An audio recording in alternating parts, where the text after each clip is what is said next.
maybe you have a higher price and people eat less, but you have more people eating it by exporting to wider range people. Just to conclude on that, yeah, I see the point, but also it's all about margin all along the food chain. And the point I make is that if you look at the output figures nationally, beef is comparable with dairy output, a little bit higher maybe, and yet the primary producer is not garnering an income from the product, from the marketplace, and the figures are there, 141% or whatever.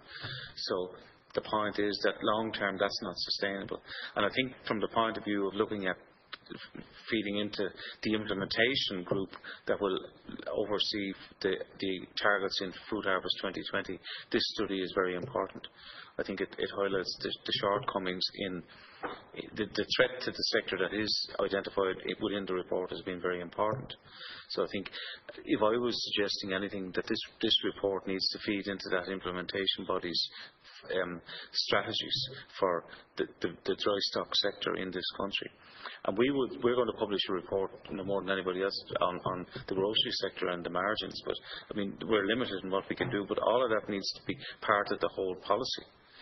And I think, along with improvement efficiencies within the farm gate and all of those measures that would be by way of support, be they the environmental ones slightly different, but on the herd support, which are a form of direct payments, that they are aimed at improving efficiencies and productivity and the ability to make a profit from the market.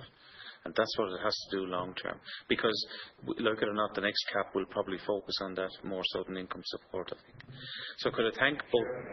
Very good. Sorry, just one quick question in relation. I mean, we know that every